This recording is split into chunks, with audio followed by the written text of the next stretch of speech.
아, 잠깐만. 여러분 지금 월급 받아서 통장에 그냥 쌓아두고 계세요, 혹시? 나 착실하게 저축하고 있어 이러면서 뿌듯해하고 있어요? 아니, 쌍팔년도에 했던 일을 지금 하고 있어요? 그때 돈 버는 방법이랑 지금 돈 버는 방법이 같다는 게 그게 말이 됩니까, 여러분? 메타인지가 덜 된 여러분, 딱 한 가지만 제가 물어볼게요. 그 통장 잔고 진짜 늘고 있는 게 맞아요?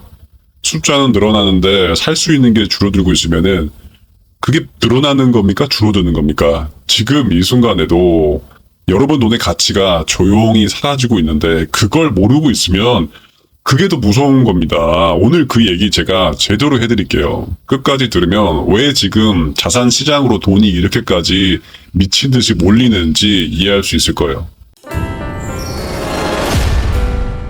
자, 일단 설명을 먼저 하도록 하겠습니다. 요즘 환율 뉴스 많이 보이시죠? 유튜브든 뭐 TV든 뉴스든 원달러 환율이 1,500원 돌파한 지가 오래됐고 계속해서 고점을 형성하고 있는데 이게 지금 뭔 말인지 모르는 분들이 많이 계시거든요. 쉽게 설명을 하면은 그만큼 원화 가치가 떨어졌다는 얘기예요. 1달러짜리 물건을 사려면 예전에는 1,200원, 300원 그랬는데 지금은 1,500원, 거의 1,600원까지도 내야 된다는 얘기예요. 이게 일상에서 어떻게 느껴지냐면요. 수입식품 가격이 올라요. 기름값 올라요. 외식 물가 올라요. 여러분, 10,000원 갖다 지금 밖에 나가서 내가 먹고 싶은 거 먹을 수 있어요? 고르고 골라서 뭐 가격 저렴한 데 가서 먹지 않는 이상 10,000원으로 내가 먹고 싶은 돈가스 하나 못 먹어요. 근데 월급은 거의 그대로잖아요. 그러면 어떻게 해야 될까요? 돈을 그냥 갖고 있으면은 지금 안 되는 거예요, 여러분. 가치가 떨어지는 거를 막으려면은 가치가 오르는 자산에 넣어줘야 돼요. 그게 지금 전 국민이 주식이랑 부동산으로 몰리는 이유예요. 알만한 사람들은 다 알고 있는 거고, 부자들, 고급 정보 갖고 있는 사람들은 더더욱 알고 있으니까 벌써 거기로 가 있는 거예요. 가서 그냥 자리 잡고 앉아 있는 거예요. 한강공원 가서 미리 돗자리 탁 피고 명당에 앉아 있는 사람들처럼 나중에 가면요, 내 돗자리 필 자리가 없어요. 네, 그냥 서 있어야 돼. 그럴 거예요, 여러분.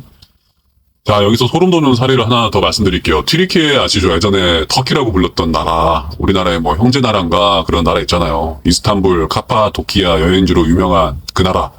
근데 그 나라가 지금 상황이 어떤지 아세요? 튀르키예의 일반 직장인이 매달 90만 원 정도 받는데요, 우리나라 돈으로. 근데 집 월세가 보통 60만 원 낸답니다. 그럼 남으면 30만 원이죠. 거기서 밥 먹고 생활비 쓰고 교통비 내고 그러면요, 뭐 남겠어요, 여러분? 거기 지금 빅맥 세트가 하나에 13,500원이래요. 우리나라 기준으로 하면 빅맥 하나에 3만 원이 넘게 나는 거예요. 왜 이렇게 됐을까요? 일단 대통령이 자기 고집을 막 그렇게 고집스럽게 한 건데, 첫 번째는 돈을 너무 많이 풀었어요. 코로나 끝나고 나서 시장에 돈을 엄청나게 풀었거든요. 이게 큰 문제고, 두 번째로 금리를 안 올렸어요. 오히려 금리를 낮췄어요. 그러니까 보통 돈을 많이 풀면은 물가가 오르잖아요. 그걸 막으려면은 금리를 올려야 돼요. 근데 금리를 올리면 대출이 이자가 부담돼서 소비가 줄고 물가가 안정되거든요. 근데 이 튀르키예는 지금 반대로 한 거예요, 대통령이. 그래서 좀 결과가 어떻게 됐어요? 리라화가 지금 튀르키예 돈이 그냥 종이 조각이 된 거예요. 거기서는 지금 튀르키예 같은 경우에는 말만 민주주의지 거의 사실상 언론도 다 통제돼 있고 가스라이팅 당해가지고 정권이 바뀌지가 않고 계속해서 연임을 하고 있는 거예요. 그러다 보니까 결국에는 이렇게 나라가 박살이 나는 겁니다. 그래서 튀르키예 사람들이 어떻게 했냐면요, 월급을 받자마자 주식을 사요. 부동산 사고 코인 사요. 닥치는 대로. 왜냐면은 그게 살 길이니까. 리라오는 갖고 있으면 내일 가치가 더 떨어지니까요. 하루하루 다른 거예요. 뭐라도 실물 자산으로 바꿔놔야 그나마 가치가 유지가 되거든요. 오르니까. 그나마. 우리나라도 지금 봐보세요. 여러분들 주식계좌, 국내 주식계좌 한번 봐보세요. 솔직히 삼성, 하이닉스 빼고는 매일매일 계좌가 장난 아니잖아요, 지금. 자, 여기서 열받는 포인트가 있어요. 우리나라도 구조가 보면요, 소름 돋기 비슷해요. 우리나라도 코로나 때 돈 엄청 풀었어요. 지원금이다 뭐다 계속 나왔잖아요. 금리요? 지금 동결이에요. 못 올리고 있어요. 환율은요? 계속 오르고 있어요. 물론 우리나라가 튀르키예만큼 심하진 않아요. 당연히 정도의 차이는 있죠. 근데 방향성이 지금 비슷하게 가고 있다는 거예요. 그러니까 우리나라 사람들도 지금 주식이랑 부동산으로 몰리는 거예요. 돈 가치가 떨어지니까. 뭐라도 자산으로 바꿔야 하는 거예요. 자, 그러면은 이 구조가 비슷한데 우리나라는 왜 튀르키예처럼 완전히 박살나지 않았을까요? 이게 핵심인데, 반도체. 여러분, 삼성전자랑 SK 하이닉스가 매년 엄청난 달러를 벌어오거든요. 자, 이게 왜 중요한지 진짜 설명해 드릴게요. 우리나라는 수입하는 거 있잖아요. 기름, 식료품, 원자재. 이거 다 달러로 사야 돼요. 달러가 없으면요, 수입을 못해요. 수입을 못하면 물가가 폭발해요.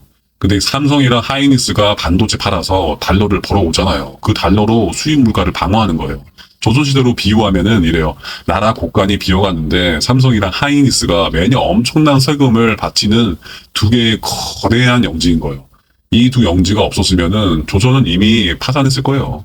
튀르키예는 이게 없었어요. 달러를 벌어오는 글로벌 수출 대기업이 없었던 거예요. 그래서 리라가 이 모양이 된 겁니다. 우리나라가 버티는 건 그나마 삼성전자랑 하이닉스 덕분이에요. 진짜 감사합니다. 자, 이제 그림이 좀 그려지시죠? 정리를 할게요. 원화 가치가 떨어지고 있어요. 돈을 그냥 갖고 있으면은 손해예요. 자산으로 바꿔야 돼요. 자산 중에서 뭐가 제일 좋아요? 부동산은 목돈이 있어야 돼요. 코인은 지금 분위기가 너무 안 좋아요.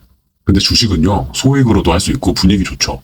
그리고 반도체 주식, 우리나라 경제를 버티게 하는 핵심 기둥이에요. 기메리칼로 치면은 랭고쿠 주라고요. 전 세계 AI 수요가 폭발하고 있고, 그 AI 돌리려면은 반도체가 필요하고, 그 반도체 만드는 게 삼성이랑 하이닉스예요, 여러분. 외화를 벌어오면은 원화 가치를 방어하고, 주가도 올라가고, 이게 지금 반도체 주식이 계속 갈 수밖에 없는 구조예요. 자, 최종 정리를 할게요. 지금 이 세 가지가 동시에 일어나고 있는데, 하나는 원화 가치가 하락하고 있고, 현금을 갖고 있으면은 손해고, 두 번째로 전 세계 AI 수요가 폭발하고 있고, 반도체 수요도 같이 폭발하고 있고, 세 번째로 삼성 하이닉스 달러를 벌어와서 한국 경제를 방어해주고 있어요. 이 세 가지가 맞물리면서 반도체 주식으로 돈이 몰리는 구조가 만들어진 거예요. 튀르키예 사람들이 리라가 떨어지니까 주식 사는 것처럼 우리나라 사람들도 원화 가치가 떨어지니까 주식을 사고 있는 거예요. 사서 모으고 있는 거예요. 근데 우리나라는 튀르키예랑 달리 삼성 하이닉스가 있잖아요. 그쵸? 이게 우리나라 주식시장이 계속 버틸 수 있는 이유예요.